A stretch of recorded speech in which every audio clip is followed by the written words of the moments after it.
आमच्या तुर्भे गावाची महातपस्विनी रामतनू माता कैलासवती दिवा पाटील साहेब, आदरणीय व्यासपीठ, आदरणीय आयोजक, उपस्थित सर्व बंधू आणि भगिनींनो, जे आज आपण पत्रक काढलंय शानपाडा ग्रामस्थांनी, या पत्राला अनुसरूनच जे शब्द आहेत त्याच्यात मध्ये मी स्पष्टीकरण करतो. पहिली गोष्ट म्हणजे पत्रकामध्ये सुरुवातीला पहिल्या वाक्यामध्ये लिहिलंय, जोपर्यंत थोडं शासन निर्णयाची अंमलबजावणी होत नाही तोपर्यंत थोडं कारवाई थांबवावी. हा अत्यंत चुकीचा असा याच्यामध्ये लिहिलेला आहे, अत्यंत चुकीचा. मी इथं कोणाला टीका करण्यासाठी आलो नाही, मी तुमचा हितचिंतक म्हणून बोलतोय. अत्यंत चुकीचा म्हणजे काय, 100% चुकीचा शब्द आहे. जोपर्यंत थोड्या कारवाई, तोपर्यंत शासनाचा निर्णय होत नाही तोपर्यंत थोड्या कारवाई थांबवावी. आता शासनाचा निर्णय हा शासन निर्णय आहे. याच्यामध्ये तुमच्या घराला कष्ट कसा लागेल, तुमची घरं कशी तुटतील हेच सांगितलं. त्याच्यामध्ये परत अभ्यास करा, कोणाला डाऊट दिसला की अभ्यास करावा शासन निर्णयाचा. मी 100 वेळाचा अभ्यास केलाय. याच्यामध्ये असं लिहिलंय का जोपर्यंत तुम्ही जे घरच्या पोटी घरं बांधल्यात ती कशी तुटतील, तुम्हाला कसा कष्ट लागेल हे त्याच्यामध्ये सांगितलंय. तुम्हाला एक घर कसा तुटेल हे सांगितलंय. आणि ह्यो जर तुम्ही सांगत असाल याची अंमलबजावणी करा तर अतिशय चुकीचा शब्द आहे. कृपया त्याचा पुनर्विचार करा आणि त्याच्यामध्ये शब्द असा पाहिजे का शासनाच्या निर्णयामध्ये सुधारणा करा, नंतर आमच्या तोपर्यंत कारवाई करू नये. या शासनामध्ये सुधारणा करा, तोपर्यंत आमच्या घरावर कारवाई करू नये असा लिहायला पाहिजे. एक महाचुकी झालंय. त्याच्यानंतर एकंदर 6 मुद्दे तुम्ही सांगितल्यात शानपाडा ग्रामस्थांनी. त्याच्यामध्ये 6 एक प्रमाणे मी पहिली गोष्ट म्हणजे गरजेपोटी घरावर कारवाई थांबवावी, असा पहिला मुद्दा आहे. आता मी तुम्हाला सांगतो जी गरजेपोटी घरावर कारवाई का होते म्हणते पहिला सांगते, पहिला ऐकून घ्या. हा समोरचा मनुष्य आपल्याला का मारतो, आपल्या घरावर कारवाई का होते याचं मी तुम्हाला सांगतो. आज जी शानपाडा ग्रामस्थ आणि इतर गावामध्ये कारवाई होतय ती शासन निर्णय चुकीच्या निर्णयामुळे होतय. याच्यामध्ये प्रत्येक घराला कलम 17 मध्ये UDCRP असं एक कलम लावलंय. UDCRP म्हणजे बांधकाम कसं करायचं. प्रत्येक घराला बांधकाम परमिशन घ्यायला पाहिजे तरच तो घर वाचू शकतो, असं या शासन निर्णयामध्ये लिहिलंय. शानपाडा ग्रामस्थांनी अनेक ठिकाणी आपण तो परवानगी घेत नाही, त्याच्यामुळे आपली घरं तुटतात. कारण परवानगी घ्यायला पाहिजे आपण, कारण शासन निर्णयामध्ये लिहिले ते परवानगी घ्या म्हणून आपली दुर्वा शानपाडची घरं तुटतात. आणि जर आपण परमिशन घ्यायला घेतो तर आपल्याला परमिशन मिळत नाही, कारण याच्यामध्ये अनेक ज्याच्या गाठी आहेत. विमानाचं सर्टिफिकेट आणा, अमुक सर्टिफिकेट आणा, तमुक सर्टिफिकेट आणा, त्याच्यामुळे कोण परमिशन घेत नाही घराला. कशामुळे घेत नाही, त्याच्यामध्ये ज्याच्या गाठी मुलं. आणि आपण घर आणतच बांधतो आणि ते सिडको तोडतात. आता आपण म्हणतो माझी 50 वर्षाची घर आहेत, माझं 60 वर्षाचा घर आहे, तो कसा काय तोडला. तो अशामुळे तोडला का या शासन निर्णयामध्ये हे आपल्या ज्याच्या गाठी दाखवल्या त्याच्यामुळे तोडला. कारण प्रत्येक घराला परमिशन घ्यायला पाहिजे. आणि या शासन निर्णयामध्ये कलम 17 मध्ये घराला परमिशन घ्या असं लिहिलंय. वास्तविक तो कट करायला पाहिजे. आमच्या प्रकल्प असताना आम्हाला परमिशन घ्यायची गरज नाही. त्याच्यानंतर कलम 18 मध्ये सार्वजनिक सुविधासाठी जे प्लॉट राबून ठेवण्यासाठी कोणी आपल्याला वाटतं ते रिकामी जागा आहेत आणि आपण तिथं घरं बांधतो. कालांतराने ती घरं बांधली जातात. कारण सामाजिक सुविधासाठी जे प्लॉट आहेत त्याच्यावर घरं बांधू नये, ते रिझर्व आहेत असं लिहिलंय कलम नंबर 18 मध्ये. कलम नंबर 19 मध्ये खुल्या जागावरील भूखंडावरील घरं नियमित करणार नाही. आपल्याला वाटतंय शिडकोची जागा आहे ती सगळी खुली आहे, त्याच्यामध्ये आपण घरं बांधतो आणि ती घरं ती नियमित करते. त्याच्यामध्ये कलम शासन निर्णयामध्ये असं लिहिलंय खुल्या जागेवरील घरं नियमित करणार नाही. हा कलम आपल्याला नडतो.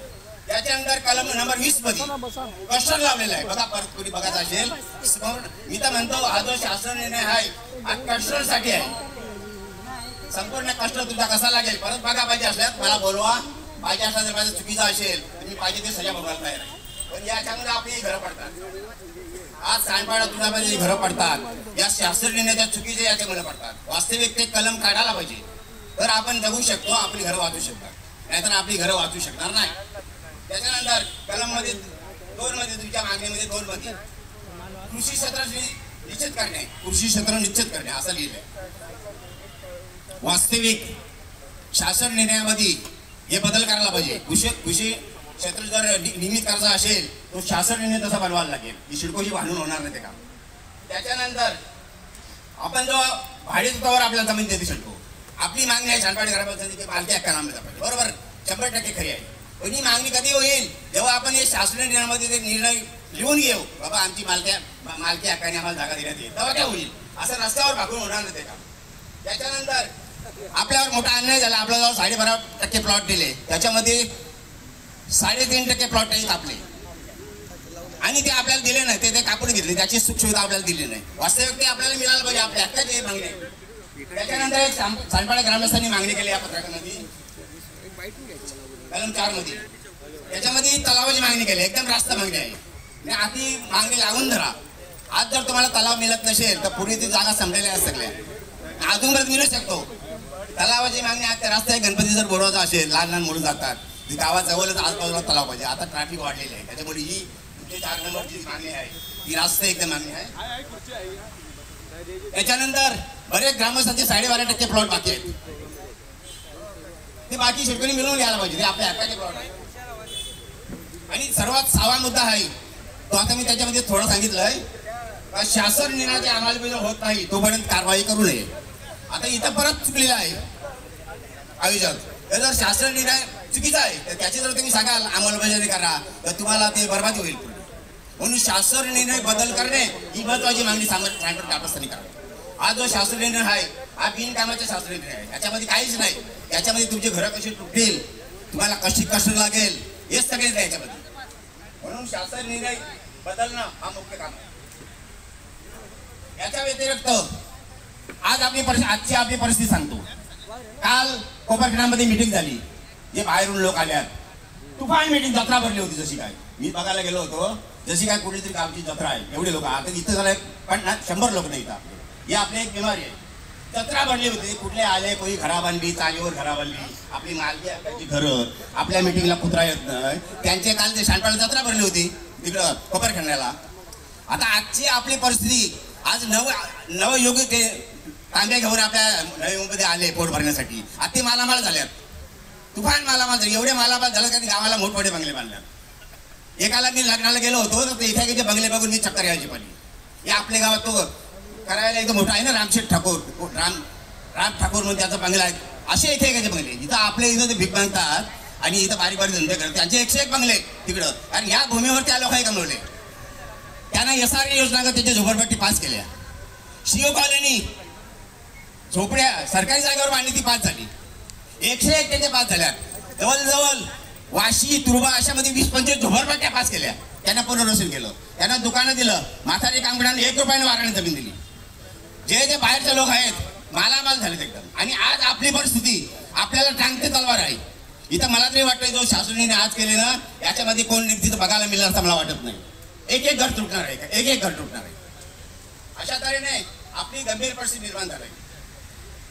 आता आपण पहिली गोष्ट म्हणजे आपलं शत्रू कोण आणि मित्र कोण हे पहिला ओळखायला शिका. हे शासन निर्णय कोण बनवतो? शासनाने का शिडको बनवते? शिडको नोकर आहे, पगारी नोकर. शिडकोला तो सामना करायला अधिकार नाही. निर्णय हा शासन निर्णय नगरविकास मंत्री आणि आमदार. आमदाराशिवाय ते काही करू शकत नाही. हे संपूर्ण जो सत्तेचा केंद्र असेल तो आमदार असतो आणि आमदारावर हे सगळं जगाचं राजकारण असं आहे की आमदारावर चालतो. म्हणून शासन निर्णय पहिला बनवायला पाहिजे. आपल्याला माहित नाही, आपण त्याच्यात पाय धरतो. आपल्याला माहित नाही कोण बनवतो. आपल्याला वाटते शिडको शिडको शिडको शिडको काहीच करत नाही. शिडको काहीच करत नाही. शिडको नोकर आहे, पगारी.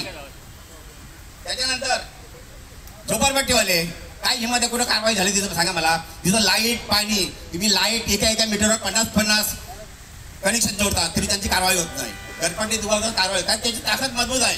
काल त्यांच्या आम्ही ताकद बघायला गेलो होतो कोपरखेड्याला. अरे तुरुंग भरला होता, बाहेर सगळे लोक होते रस्त्यावर. अशा तऱ्हेने अनेक प्रकारे आपल्यावर अन्याय झालाय ना. आपण मला तरी वाटतंय इथं राहू का नाही. आता आपल्या गावामध्ये आपण शहरात दिसणं मुश्किल होईल.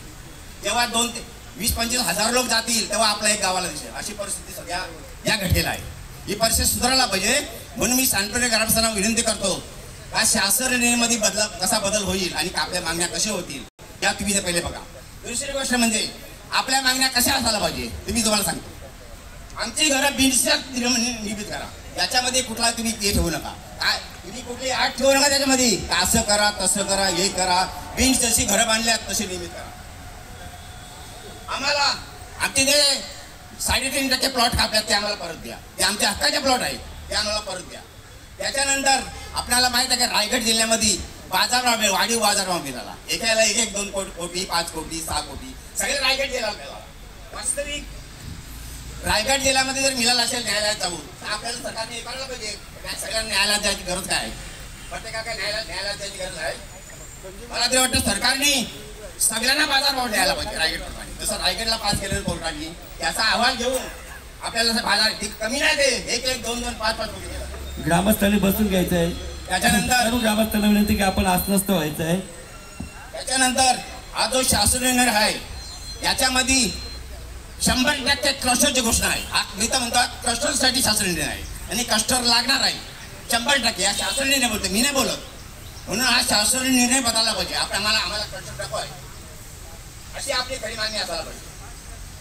माझी सांडपाड ग्रामस्थांना अशी विनंती आहे, त्याच्यासाठी मी आलो होती. प्रमुख मी माझी मनोगत व्यक्त. पहिली गोष्टमध्ये शानपाडा गावामध्ये सगळ्या पक्षाचे लोक आहेत.